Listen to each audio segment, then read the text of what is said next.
Hello tout le monde, j'espère que vous allez bien. Alors cette semaine on se retrouve pour parler de couture, comme vous l'aurez vu dans le titre. C'est une passion que j'ai pris il y a 1 ou 2 ans, pendant le premier confinement il me semble. Je télétravaillais, mais du coup fatalement le soir j'avais beaucoup de temps libre et c'est toujours un truc qui m'avait plu mais j'avais pas pris le temps de regarder. Et fatalement avec internet on peut apprendre énormément de choses, pardon. Et donc j'ai décidé d'apprendre moi-même. Alors du coup fatalement c'est pas toujours évident, j'ai pas spécialement les bases et si vous ne le savez pas, quand on regarde un patron de couture et qu'il est écrit les différentes étapes à suivre, il part du principe que vous avez les bases en couture. Sauf que ce n'est plus le cas, que la plupart du temps les gens n'ont pas les bases, en tout cas moi je ne les ai pas. Et donc du coup faut découvrir à chaque fois et là j'ai décidé d'apprendre à faire une jupe. C'est une jupe midi en satin soie. C'est assez compliqué parce que c'est une matière très difficile à travailler.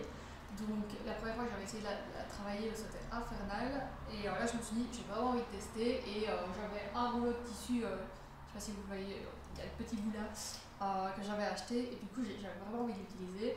Et je me suis dit que ça serait assez fun comme petit challenge de voir comment, en combien de temps il me faudrait pour faire une petite jupe comme ça.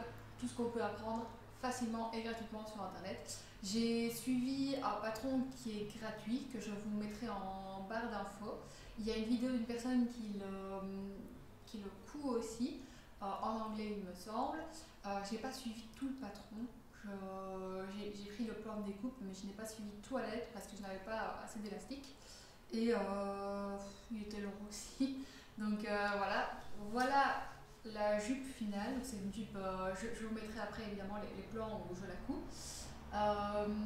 Il y a eu beaucoup, comme souvent la couture, d'essais-erreurs, j'ai envie de dire, de découdre. D'où les expressions d'ailleurs, on n'en découpe pas. C'est beaucoup de temps passé à se dire mince c'est pas correct et il faut découdre et ça prend du temps. C'est là où il ne faut pas se décourager avec la couture. C'est un moment à passer quand même. Sinon pour le patron, comme je dis, j'ai pas tout suivi. Il recommandait aussi je sais pas comment dire en français, de faire des coutures intermédiaires. Je ne sais pas comment on dit, mais en fait quand vous avez le patron et que vous avez découpé sur le tissu, vous pouvez d'ailleurs commencer sur un autre tissu qui coûte moins cher et qui est plus ou moins semblable, mais comme ça vous ne ratez pas sur votre beau tissu quand vous avez très peu de tissu et que vous n'avez pas envie de vous rater. Et ensuite aussi pour revoir les mesures et tout ça. Et après sur le bon tissu vous pouvez faire coudre à la main en gros, j'ai envie de dire, pour pouvoir voir comment ce que ça va donner avec ce tissu là et comment ça va tomber et tout ça. Donc je ne l'ai pas fait. J'avoue que j'étais un peu à court de temps parce que j'aimerais bien l'apporter la semaine prochaine cette jupe là. Et donc j'ai pas pris le temps. C'est assez bête mais la prochaine fois j'essayerai.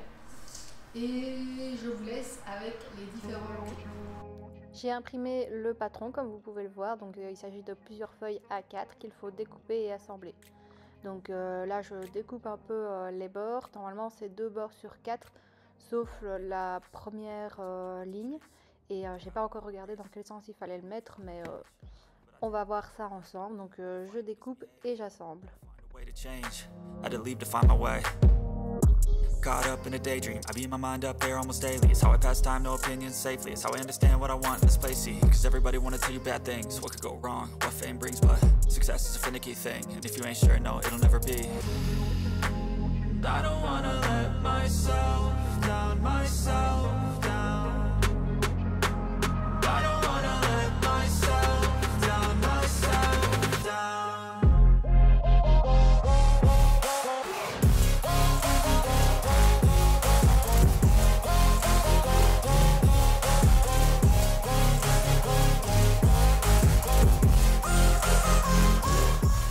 Alors une fois tout le patron déjà assemblé, il suffit de découper les rebords de la jupe pour pouvoir décalquer après. Et évidemment c'est à ce moment là que je me rends compte que je n'ai pas assemblé le bon patron parce qu'il y en avait deux. En fait on pouvait faire soit la jupe avec 2 coutures sur les côtés, enfin une couture de chaque côté, soit une couture au dos, donc j'ai dû réassembler tout l'autre et tout découper. Donc ici je décalque le patron sur le tissu. Alors j'ai tout un rouleau de tissu, du coup pour ne pas gâcher, j'ai juste pris la partie qu'il me fallait et j'ai pas coupé un coupon et puis redécalqué. Non, j'ai essayé de garder le plus sur le rouleau que je pouvais. Donc vu qu'il s'agit d'une jupe en un seul morceau et qu'il faut qu'une seule couture, j'ai décalqué 2 fois le patron. Et je coupe. Alors vous voyez comme le tissu est assez galère parce qu'il bouge beaucoup, il y a des plis. Enfin, c'est vraiment pas facile à travailler.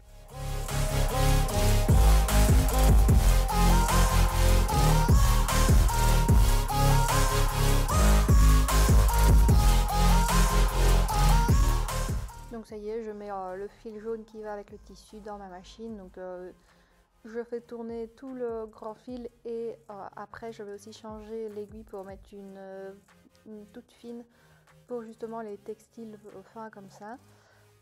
J'ai aussi fatalement mis la bobine de jaune dans son emplacement.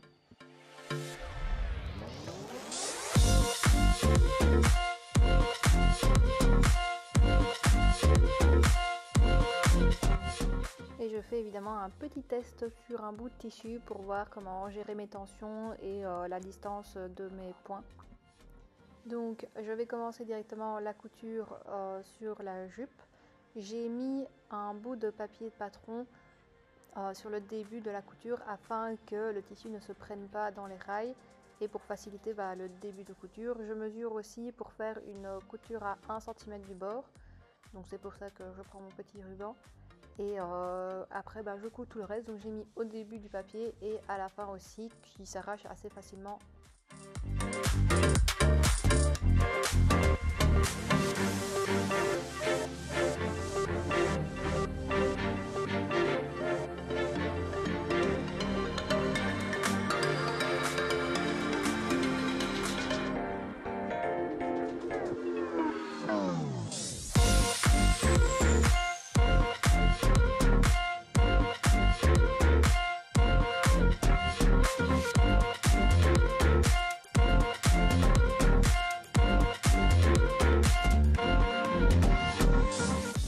Je coupe sur ma marge de couture assez proche, donc je laisse environ 3 mm. Comme ça, ça me permettra de faire une couture de 1 cm après en fermant celle-ci et ce qui me fera une finition propre.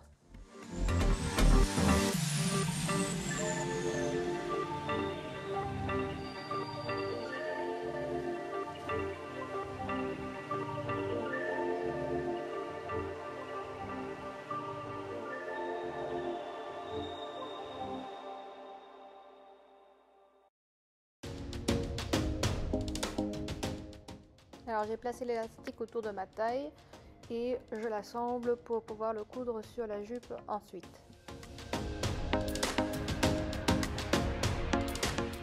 Voici pour moi une des étapes les plus difficiles de cette jupe. Il s'agit de coudre le tissu et l'élastique ensemble.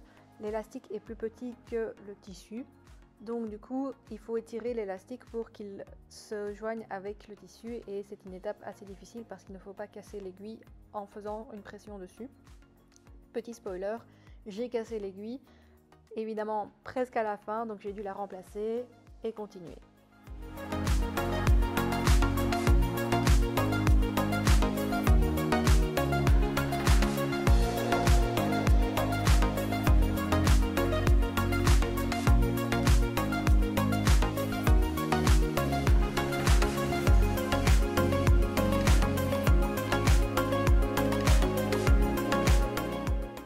Il faut repasser les coutures, les mettre à plat et aussi faire le pli pour que l'élastique reste à l'intérieur. C'est pas fort évident parce que eux ils disent de tirer le tissu, mais avec 2 mains c'est fort compliqué de tirer et de repasser à la fois. Et c'est le moment d'essayer la jupe et de voir si ça va, et évidemment c'était trop large. Donc là je découds mon élastique pour pouvoir recommencer et diminuer le tour de taille et refaire toute cette couture que j'ai déjà adoré faire. Et voilà la jupe une fois que j'ai refait toutes les coutures. Alors le petit conseil était de laisser la jupe pendre à la verticale parce que c'est un tissu en billet, afin que la gravité fasse son boulot et que le tissu se tire vers le bas. Comme ça après on peut égaliser sans que la jupe retombe quelques jours après.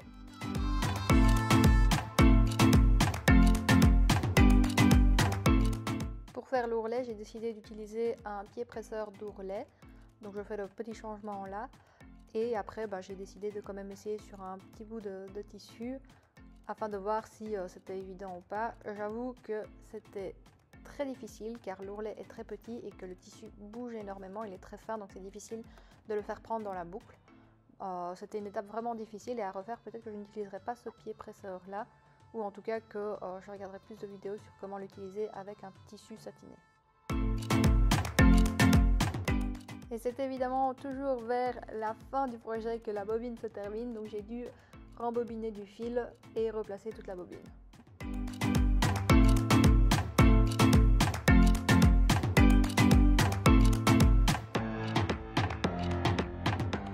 Alors j'avais décidé de faire une piqûre au-dessus du tissu pour garder l'élastique en place.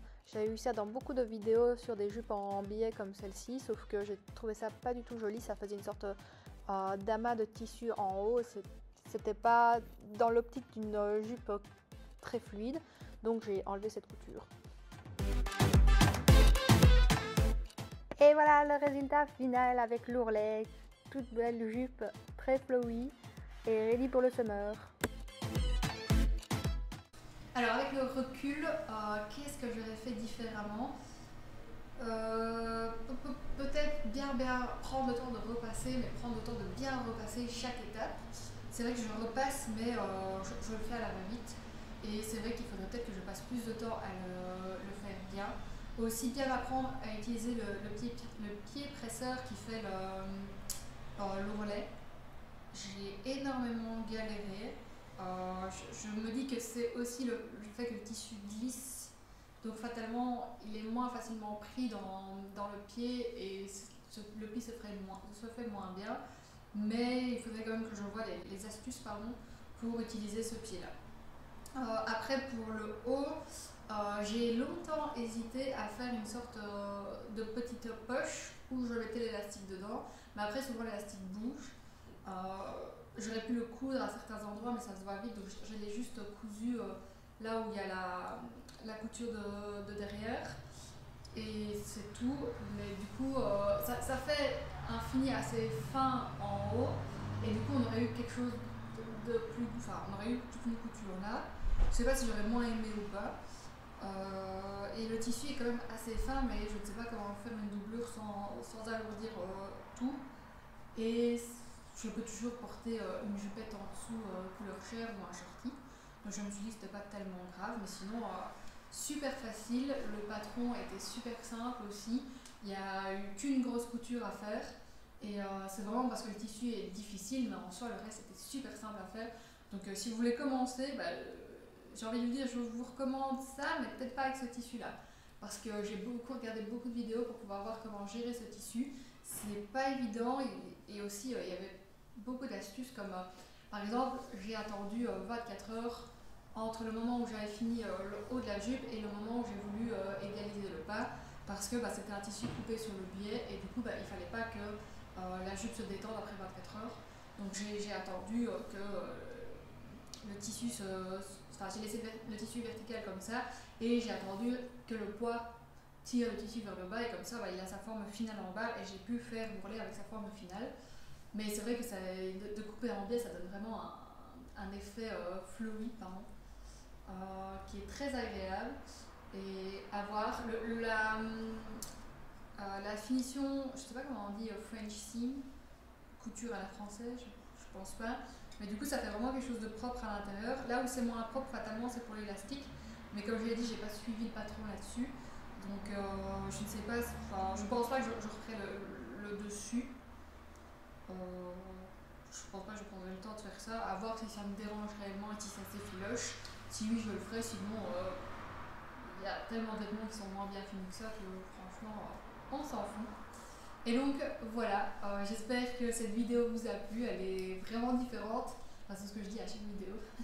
Mais j'essaie un peu tout, je teste et je m'amuse, et vu que j'avais envie de coudre cette jupe, je me suis dit pourquoi pas filmer et voir ça, et voir si vous avez des trucs et astuces, si vous avez des passions, des trucs que vous apprenez sur internet à partager, parce que ça aussi, moi j'adore apprendre tout et n'importe quoi sur internet. Donc n'hésitez pas à me partager si vous avez des tutoriels sur tout et n'importe quoi, ou des trucs que vous avez adoré apprendre sur internet et qui étaient vachement pratiques à apprendre, que d'aller prendre des cours particuliers ou des cours dans une école. Et voilà, je vous dis à la semaine prochaine et profitez bien.